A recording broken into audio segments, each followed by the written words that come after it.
Assalamualaikum warahmatullahi wabarakatuh. Yang terhormat Ibu Bunga Anissa dan teman-teman sekalian, perkenalkan nama saya Anissa Putri Larasati dari program studi akuntansi kelas AK101. Pada kesempatan kali ini saya akan mempresentasikan makalah yang telah saya susun sebagai bagian dari ujian akhir semester mata kuliah ekonomi mikro di semester 1. Tanpa berlama-lama, mari kita mulai. Jadi makalah yang telah saya susun ini berjudul Resiko Besar di Tengah Dominasi, Pertimbangan Masuk ke Pasar Monopoli. Pada presentasi ini akan berisi, yang pertama ada pendahuluan. Pendahuluan ini meliputi latar belakang, rumusan masalah, dan tujuan penelitian. Yang kedua ada landasan teori, yang akan berisi konsep pasar monopoli, hambatan masuk atau barriers to entry, lalu teori resiko dalam bisnis. Yang ketiga, metode penelitian. Pada metode penelitian ini akan berisi tentang penjelasan desain penelitian, waktu penelitian, sumber data, teknik pengumpulan data, dan teknik analisis data. Yang keempat, ada pembahasan. Di pembahasan ini, kita akan menganalisis risiko utama yang dihadapi oleh pesaing baru. Yang kelima, ada kesimpulan dan rekomendasi. Yang keenam, ada daftar pustaka. Langsung saja, yang pertama, pendahuluan. Selanjutnya ada latar belakang. Pasar monopoli merupakan pasar yang terjadi ketika hanya ada satu perusahaan yang menguasai penjualan produk atau jasa tertentu. Ciri-ciri pasar monopoli adalah hanya ada satu produsen, harga ditentukan oleh produsen, tidak ada produk pengganti, dan memiliki hambatan masuk yang tinggi, seperti butuhnya modal besar dan izin dari pemerintah. Yang kedua, ada rumusan masalah. Apa saja risiko utama bagi perusahaan baru yang mencoba masuk ke pasar monopoli? Mengapa risiko ini penting untuk dipertimbangkan sebelum mengambil keputusan? Yang ketiga ada tujuan penelitian. Menjelaskan risiko yang dihadapi oleh perusahaan yang akan memasuki pasar monopoli. Lalu bagian selanjutnya ada landasan teori. Konsep pasar monopoli dan hambatan masuk atau barriers to entry. Pasar monopoli secara harfiah berarti hanya ada satu perusahaan atau entitas yang menguasai penjualan produk atau jasa tertentu tanpa adanya pesaing. Dalam situasi seperti ini, penjual tunggal memiliki kendali penuh atas harga dan pasokan barang atau jasa. Akibatnya, pelanggan tidak memiliki pilihan selain membeli barang atau jasa dari penjual tersebut. Faktor-faktor yang membuat sulitnya pesaing baru untuk masuk adalah: yang pertama, membutuhkan modal besar untuk bersaing dengan perusahaan monopoli yang sudah mapan. Yang kedua, aturan pemerintah yang menguntungkan perusahaan monopoli dapat mempersulit pendatang baru. Ketiga, akses sumber daya yang eksklusif untuk perusahaan monopoli. Yang keempat, basis pelanggan yang kuat. Perusahaan monopoli memiliki loyalitas pelanggan yang kuat, sehingga sulit untuk menarik konsumen yang baru. Yang kedua ada teori risiko dalam bisnis. Teori risiko dalam bisnis melibatkan pemahaman dan analisis berbagai risiko yang dihadapi perusahaan dalam operasi sehari-hari dan pengambilan keputusan strategis. Risiko ini dapat berasal dari ketidakpastian pasar, perubahan kebijakan regulasi, fluktuasi ekonomi, dan faktor eksternal lainnya. Proses manajemen risiko dimulai dengan mengidentifikasi risiko seperti risiko pasar, kredit, operasional, dan reputasi.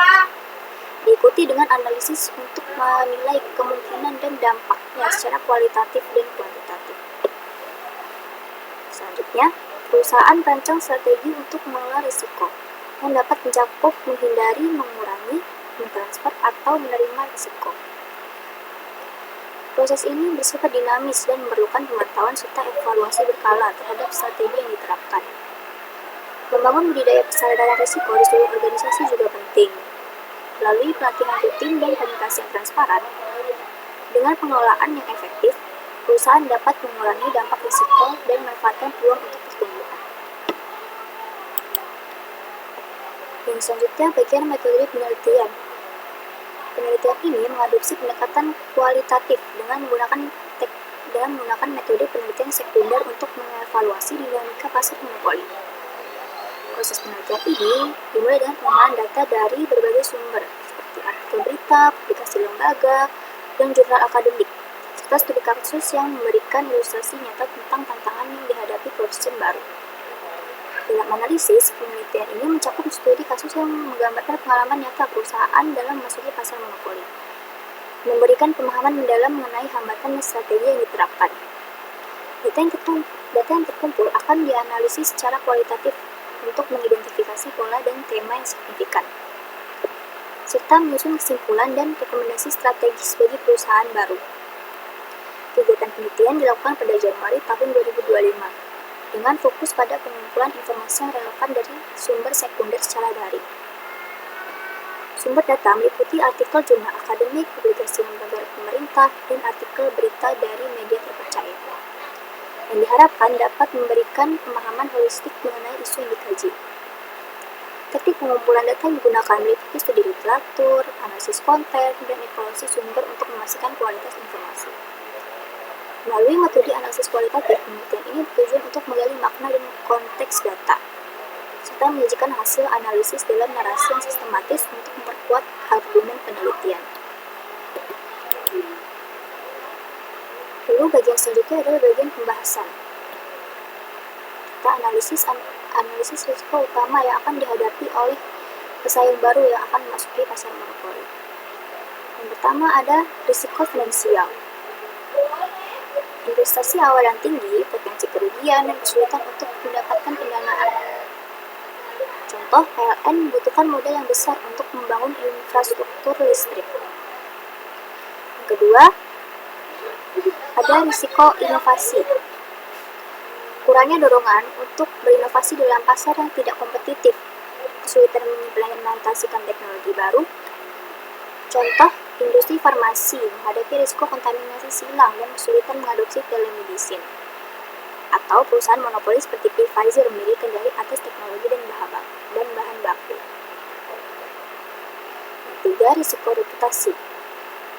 Perusahaan monopoli rentan terhadap citra negatif jika gagal memenuhi kebutuhan konsumen. Contohnya adalah perusahaan PLN menghadapi risiko reputasi jika terjadi pemadaman listrik yang sering dan berkepanjangan. Lalu selanjutnya ada risiko regulasi. Adanya peraturan pemerintah seperti hak paten, lisensi, dan izin yang ketat dapat menguntungkan perusahaan yang sudah ada dan menghambat pesaing baru. Contoh, paten obat farmasi dan izin operasional perusahaan energi. Dan selanjutnya ada risiko kompetitif. Dengan adanya pesaing baru, perusahaan lama dengan basis pelanggan yang kuat dapat dengan mudah mempertahankan pangsa pasar. Perusahaan monopoli harus terus berinovasi untuk menghadapi pesaing baru dengan teknologi yang lebih canggih. Contoh, Apple dan Samsung dalam industri smartphone. Selanjutnya ada risiko ketidakpastian pasar. Adanya faktor-faktor yang sudah diprediksi seperti fluktuasi harga, perubahan kebijakan pemerintahan, contoh fluktuasi harga bahan bakar minyak, dan perubahan trend mode. Selanjutnya ada bagian kesimpulan dan rekomendasi. Kesimpulannya, pasar monopoli mengeluarkan potensi keuntungan besar, namun juga dihadapkan pada risiko yang signifikan. Pada itu, penting bagi kita untuk menganalisis perusahaan yang ingin kita masuki agar meminimalisir risiko yang komprehensif. Lalu rekomendasi saya adalah analisis pasar yang mendalam sangat penting untuk memahami dinamika pasar, perilaku konsumen, dan potensi risiko yang mungkin dihadapi. Dalam konteks ini, menciptakan produk dan layanan yang berbeda serta bernilai tambah menjadi kunci untuk menarik perhatian konsumen dan membedakan diri dari kompetitor. Selain itu, diversifikasi portofolio bisnis dapat membantu membangun risiko dengan membangun beberapa lini bisnis yang saling melengkapi. Perencanaan kontingensi juga merupakan langkah yang penting, di mana pengembangan strategi untuk menghadapi berbagai risiko akan memastikan bahwa perusahaan dapat beradaptasi dan bertahan dalam situasi yang tidak terduga. Dengan pendekatan komprehensif ini, perusahaan dapat meningkatkan daya saing dan keberlanjutan dalam pasar yang terus berubah. Berikut ini ada daftar pustaka.